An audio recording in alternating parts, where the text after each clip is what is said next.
In today's video, we're going to be breaking down our entire podcast setup from the mics we use to the 3 camera angles, plus the lighting in the entire set. All right, welcome to our podcast set. For those of you who are new here, or maybe you didn't even know, Chris and I have a podcast called Tuxedo Time, where we wear tuxedos, and it is time podcast edition, where we wear our jogging pants, aka tuxedos, and have candid, unfiltered discussions about video production, life, and being a creator. And that's hosted on a separate YouTube channel. Link up here if you want to check it out. We post every 2 weeks.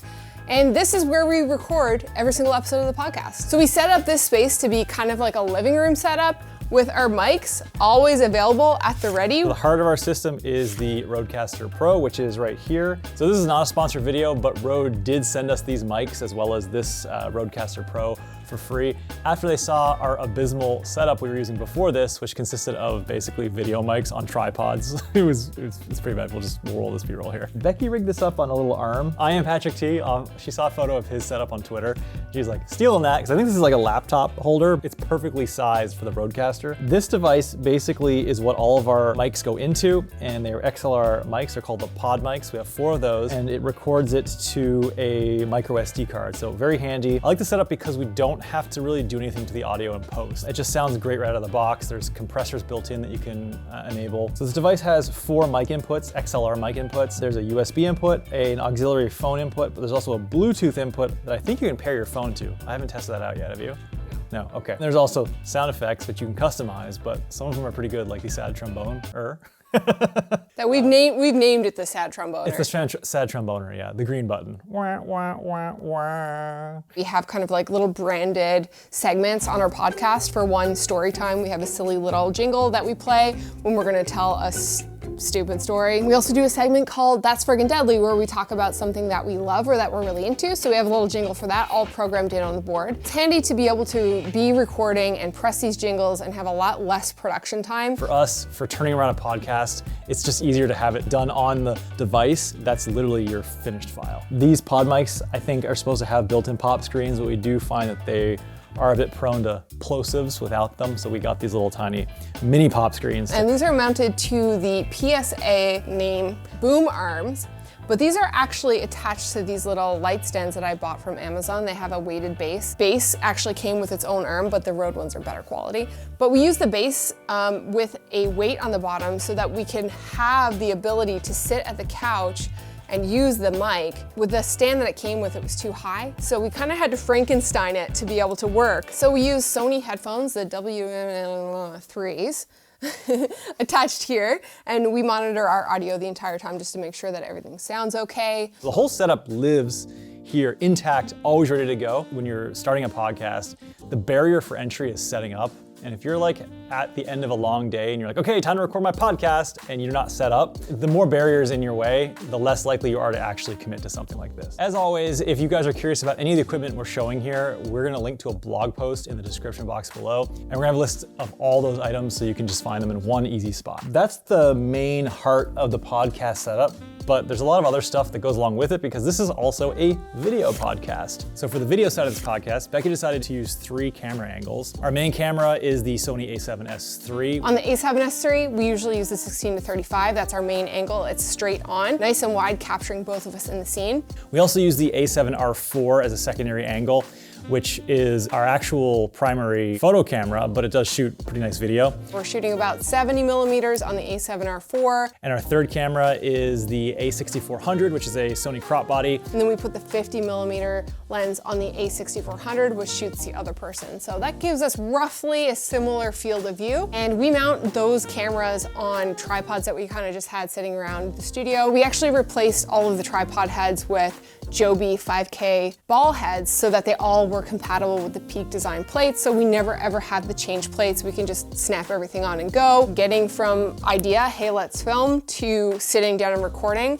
The more you can streamline that process, the easier it is and the more accessible it is to actually produce a piece of content. Since we're filming for oftentimes close to an hour or more, we're shooting in 1080p rather than 4K. And we're also shooting in S-Log like our normal workflow. And if you guys are curious how we shoot S-Log, we'll link to a video up here, which goes through that whole process and how we sort of get the look we do on our channel. And there's also some free LUTs there, so check that out. Speaking of our workflow, that brings us to today's sponsor, which is us. And we want to talk to you guys about our Log to Rec 709 utility LUTs that we developed over the last couple of years. We use them on all of our videos. We've created them for 8-bit Sony cameras as well as the 10-bit camera like the a7S III. If you want to check out our utility LUTs, we have 3 available. They are linked in the description box, and we made an entire video outlining how we use those LUTs and how we set up our cameras to not only get the most out of our S-Log footage, but to also get all of our cameras looking the same. So if you want to check that out, the video is linked up here, the LUTs are linked down there, and tag us if you use them. Okay, back to the set. So we did a number of different light sources here. As we said, we want this to look like a living room, but obviously it has to look good on camera as well without any flickering or anything. So we have a nice soft light source illuminating the whole set here. The key light we use is a Godox VL150. And this is attached to the floor joists above via a super clamp. And as raw as the ceiling joists look, you're never gonna see it on video. It's super useful to actually clamp things onto, so it's very versatile from that respect. The light itself has a small little mini light dome attached to it.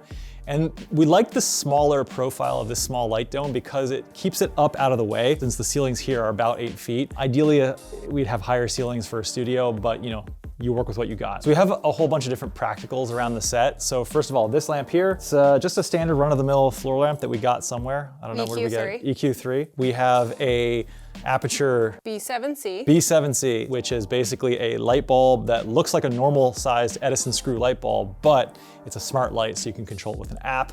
It doesn't flicker on video, and it's color temperature and color change adjustable. Oh, it also has a backup battery in it too, so you can actually use it without it being plugged in, which is kind of cool. Very versatile. And then we've got another one in that lamp over there as well. And I don't know where that lamp's from. Becky, that lamp is from Article. Becky like furnishes this entire house, including all of these sets, so she knows where all this stuff's from. She's like, that lamp, it's from Article. This lamp's from EQ3. And then this lamp is from EQ3. But this doesn't have a, what is it, BC9? B7C. So this lamp doesn't have a B7C in it because it's actually an integrated LED on its own, but turning it on, it's tungsten balanced and it might flicker. It doesn't really match the set, so we hacked it by turning it off. And since it has this little depression in it, it fits an Aperture M9 perfectly. So this is a little battery powered light, and we just put it in here and it looks like voila.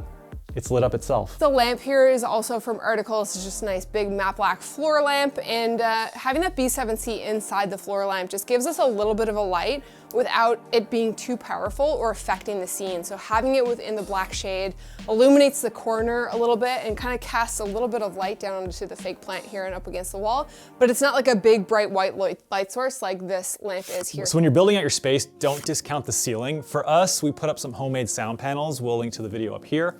But also we made sure that there are plenty of plugs. So we've got at least 4 extra receptacles in the ceiling around the studio, 3 of which are right over this whole area here. So we never have to worry about having a free outlet or trying to find a power strip. You can clamp them up with little squeeze clamps, and you can keep the cords out of the way. Very handy for a studio space, especially a podcasting space. So some of you guys might be curious about where we've gotten some of our furniture. So we're just gonna kind of talk through this briefly.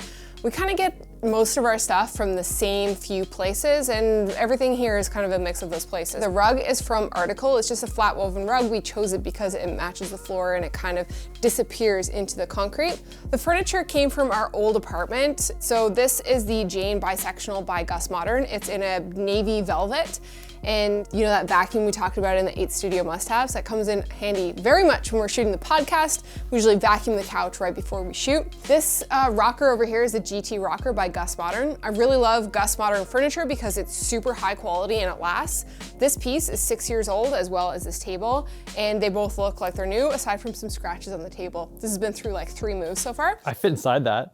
Yeah, we're not gonna do that again. I instantly regret this decision. Are you stuck in there? Yes, please call the fire department.